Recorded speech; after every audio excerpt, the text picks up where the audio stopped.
forward in time a little bit. So we've crossed over the point of maximum acceleration of the second industrial revolution. Productivity has begun to attenuate again.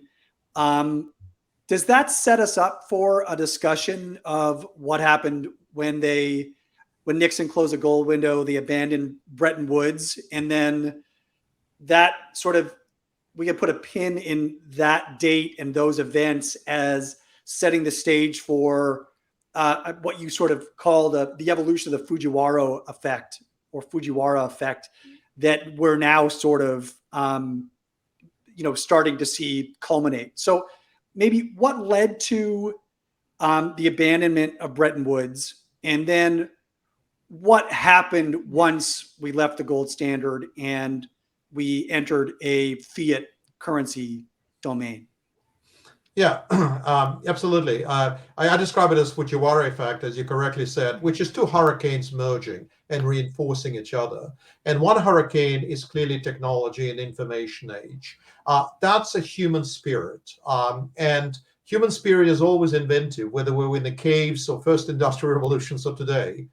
But the speed with which technology propagates very much depends on the cost of capital. The lower the cost of capital, the faster it propagates. It's a bit like pouring kerosene on a bonfire. It just goes very, very quickly. And so we're living in a world where those two hurricanes, which is technology and financializations, have merged. And they reinforce each other. Now, if you think of the key dates, 1971, 73, which is getting off the gold standard. Then you look at Paul Walker coming in into Federal Reserve, which is late 70s, early 80s. And then you have Alan Greenspan in 1987, basically inaugurating what has become as a put option, that asset prices have become so critical to economic outcomes that you could no longer tolerate volatility of asset prices. So what led us into that world? The answer, as Adam said, is declining productivity, in my view. So in other words, productivity started to taper off. As the productivity tapers off, we have a choice. Do we accept a lower standard of living and low wealth corresponding to the productivity that we generate? Or do we somehow disregard it and insist on a continuing growth irrespective of the consequences, and on a continuing wealth creation irrespective of the consequences? And in late 70s through 80s, decision was made that we need to grow no matter what. And so the only way we can do it is by basically bringing future consumption to the present, by leveraging asset prices as an additional sort of value creation beyond the productivity that you generate. Now, initially, that's actually quite good because what you actually get is extra fill-up, extra growth. Initially, the relationship between asset prices and underlying economies are not as clear-cut.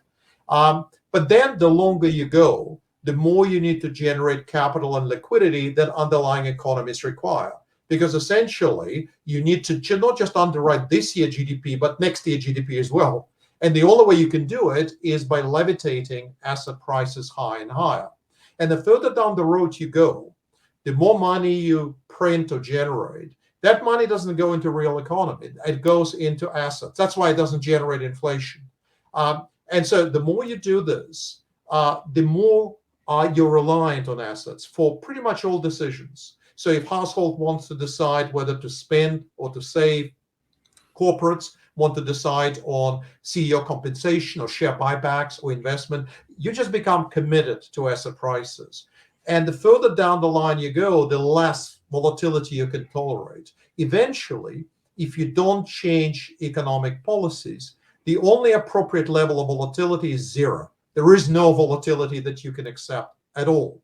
And so part of the process is declining velocity of money. That velocity of money just keeps falling. So marginal incremental impact of everything you do get smaller and smaller. And so the result is technology, information age, is being accelerated because of cost of capital and neutral rates have to continue to fall. And the reason they continue to fall, because marginal impact of every dollar getting less and less and less as you progress. And the lower your cost of capital, the faster you disrupt the economy. Not only are you keeping zombie alive, it's debatable, and there are various numbers you can compute, whether it's 12 or 15 or 20% of corporates, even at a low level of interest rates, cannot pay interest costs for at least 3 years. And I said, in most countries, it's 10 to 20% today. If you go back 20 years ago, those numbers would have been somewhere closer to 5%. Whether you're creating excess capacity, whether you're keeping zombies alive, whether you're disrupting existing business models, all of that just becomes so much more accelerated. And the question is really, how can you break that loop as you go forward?